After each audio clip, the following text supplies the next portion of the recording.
Imagine an operation so daring that it reshaped naval strategy, influenced the Baltic Sea balance, and left a footprint felt even in the Second World War. Few remember it today, but its impact was profound. Hello and welcome to the channel. Today, we're diving deep into a pivotal but often overlooked chapter in history: Operation Albion, the Baltic Islands Assault. While its origins trace back to World War I, its lessons and consequences echoed decades later into World War II. Let's explore this remarkable story in three parts. The year was 1917, and the Great War had dragged Europe into a seemingly endless spiral of conflict. While the Western Front is etched into memory with its trenches and mud, the Eastern Front, and particularly the Baltic region, held a strategic theater that would shape naval and amphibious warfare for years to come. Operation Albion, conducted by the Imperial German Navy and Army, was a carefully orchestrated amphibious assault aimed at seizing the Russian-held islands of Ösel, Saaremaa, WWI, and Muhu in the Gulf of Riga. These islands were more than just dots on a map. They controlled the access to the Riga Bay, a vital naval gateway that could influence the balance of power in the Baltic Sea.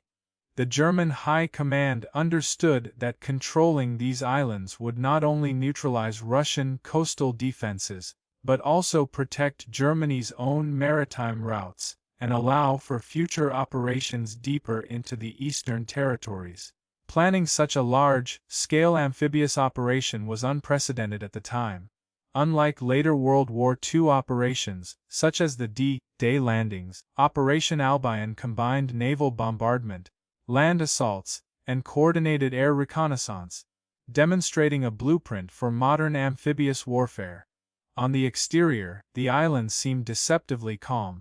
Dense forests and jagged coastlines masked a network of Russian fortifications, artillery positions, and trenches. German reconnaissance missions had identified multiple coastal batteries, machine gun nests, and infantry positions. The challenge was immense: land troops under fire, establish supply lines on unfamiliar terrain, and maintain communication with naval units in a hostile environment. Inside the German command, tension and anticipation were palpable. Admirals and generals debated strategies, considering tides, weather, and the ever-present risk of Russian counterattacks. The meticulous planning was coupled with a reliance on innovation: new landing craft, coordinated artillery barrages, and precise timing to overwhelm the defenders before they could react. The first phase of Operation Albion was naval dominance. German battleships, light cruisers, and destroyers formed a formidable armada, entering the Gulf of Riga with the mission to neutralize Russian coastal defenses and secure sea lanes. From the outside, the scene resembled a floating fortress, a blend of modern firepower and raw manpower. Inside, naval crews worked tirelessly, calculating trajectories, adjusting for wind and currents, and preparing for the inevitable chaos of battle. The bombardment was relentless. Russian fortifications, while well positioned, were overwhelmed by German naval artillery. The rhythm of war, explosions, smoke, and the roar of cannons set the stage for the next critical phase: landing troops on hostile shores. German soldiers faced a formidable challenge. Landing craft approached the beaches under heavy fire, navigating shallow waters, mud, and hidden obstacles. Once ashore, infantry units faced immediate resistance from Russian defenders entrenched among trees, rocks, and bunkers. Interiorly, each soldier understood the stakes: success meant controlling a strategic region, failure could result in catastrophic losses. Despite these risks, German forces displayed remarkable coordination, advancing inland with precision, supported by artillery and naval gunfire. The interplay between land and sea forces was a precursor to the kind of integrated operations seen decades later during World War II. By the end of the first days of combat, German troops had gained footholds on key islands. They captured high ground, silenced artillery positions, and established supply routes. However, the cost was not insignificant. Casualties mounted, and logistical challenges persisted. Yet, the operation highlighted a profound lesson: the importance of preparation, intelligence, and coordination in amphibious assaults. Operation Albion became a living laboratory for military strategists, proving that with meticulous planning, naval and ground forces could achieve what once seemed impossible. Forcing heavily defended islands into submission. The first footholds on the islands marked only the beginning. German forces now faced the grueling task of consolidating their positions, while advancing further inland against entrenched Russian defenders.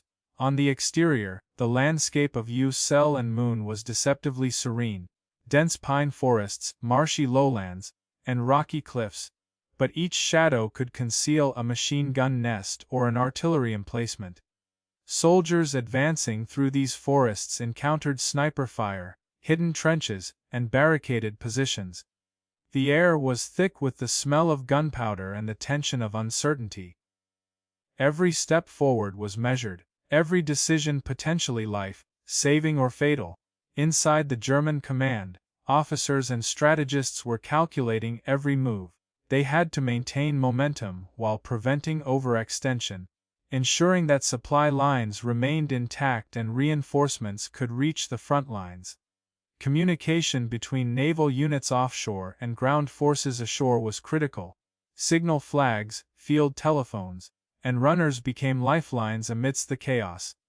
Despite the apparent order, the soldiers on the ground felt the psychological weight of isolation and enemy fire. Many were operating in an environment far removed from the experience of trench warfare on the Western Front. Amphibious landings demanded not just courage but adaptability, endurance, and improvisation. The Russian defenders, though outnumbered and under-equipped, fought tenaciously. They knew the islands were the gateway to Riga and, potentially, the Baltic Sea. From their bunkers and fortified positions, they launched counterattacks, set traps, and utilized the natural terrain to their advantage. On the exterior, the battle resembled a deadly chess game, with forests and cliffs dictating movement, and artillery barrages shifting the balance of power from one sector to another. Interiorly, Russian soldiers endured exhaustion, fear, and dwindling supplies, yet their resolve to defend their homeland made them formidable opponents. Each engagement was a test of nerve, strategy, and resilience on both sides.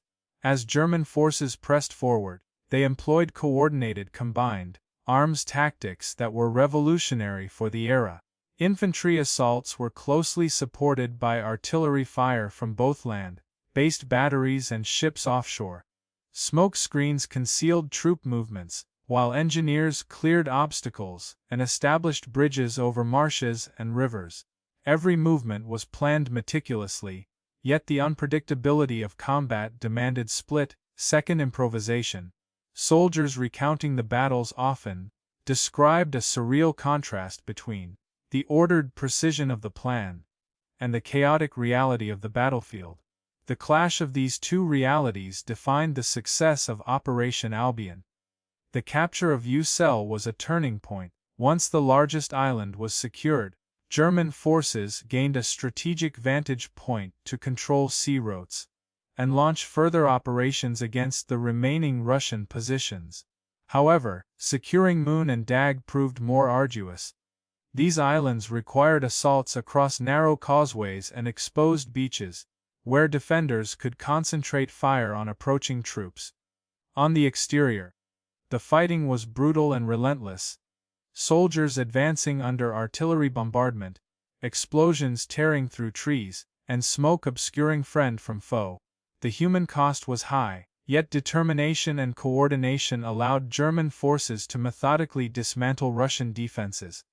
Interiorly, the soldiers experienced exhaustion, fear, and the strain of continuous combat. Commanders faced difficult choices: whether to push aggressively or consolidate positions, when to commit reserves, and how to sustain morale in harsh conditions. The psychological pressure was immense, but training, camaraderie, and the understanding of the operation's strategic significance kept the forces moving. Operation Albion demonstrated that leadership in war was as much about maintaining morale and mental fortitude as it was about tactics and firepower. By mid-October 1917, the operation was nearing its conclusion. German forces had secured the key islands, inflicted heavy losses on the Russians, and achieved operational objectives. The external landscape, once dotted with fortifications and resistance, was now under German control, marked by trenches, captured artillery, and makeshift field hospitals. Interiorly, there was a mixture of relief, pride, and somber reflection among soldiers and officers alike. Operation Albion had been a costly yet decisive success, highlighting the potential of coordinated amphibious operations and shaping the approach to similar campaigns in future conflicts. The significance of Operation Albion extended beyond World War I. Military analysts studying the assault noted its influence on anti-air warfare doctrines used during World War II, lessons in coordination between naval, land, and air forces, the use of combined arms, and the psychological preparation of troops would echo in operations, such as the Allied landings in Normandy and Pacific Island campaigns. Exteriorly, the islands remained quiet post-capture, but the tactical innovations, command decisions, and battlefield experiences left an indelible mark on military strategy. Interiorly, commanders reflected on what had been learned, aware that the principles applied in Albion would guide warfare for decades to come. With the Baltic Islands firmly under German control by late October 1910, Operation Albion was officially a success. On the exterior, the once fiercely defended islands bore the scars of war: destroyed fortifications, abandoned artillery, and trenches filled with remnants of battle. The natural beauty of Ösel, Dag, and Moon was temporarily eclipsed by the human cost of strategic ambition. Soldiers patrolled the islands, secured supply lines, and worked to stabilize the newly captured territory, all while remaining vigilant against the possibility of Russian counterattacks.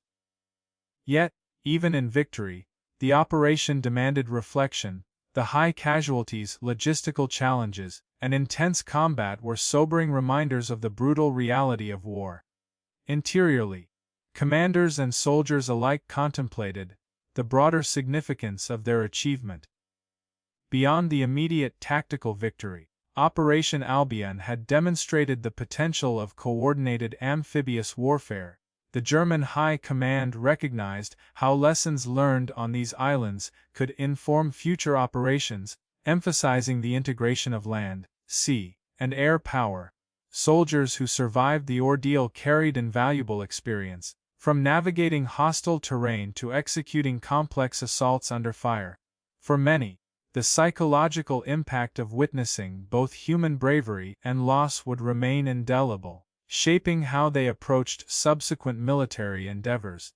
Strategically, the capture of the Baltic Islands had far-reaching implications. Control over Ösel, Dag, and Moon allowed Germany to dominate the Riga and exert influence over the surrounding Baltic Sea, threatening Russian naval operations and supply routes. For the Russians, the loss represented not only a territorial setback, but also a blow to morale. While the Eastern Front was vast and chaotic, the Baltic theater proved that localized operations could decisively influence broader strategic outcomes. The islands became forward positions from which Germany could plan further operations, testing strategies that would evolve in later conflicts. The relevance of Operation Albion stretched far beyond World War I. By the time World War II erupted, military planners on all sides had studied the operation closely. Its lessons in amphibious assault, coordination between naval and land forces, and overcoming fortified positions on islands were applied and refined in campaigns across Europe and the Pacific. For instance, the Normandy landings, the D-Day beach assaults, and the island-hopping campaigns in the Pacific all relied on principles first tested, in part, during operations like Albion. Interiorly, military strategists recognized that Albion was not just a historical event, but a case study in the evolving art of modern warfare. On the human level, the operation left mixed legacies. German troops experienced the pride of achievement tempered by the trauma of loss. Russian soldiers and civilians endured displacement, destruction, and the psychological toll of defeat.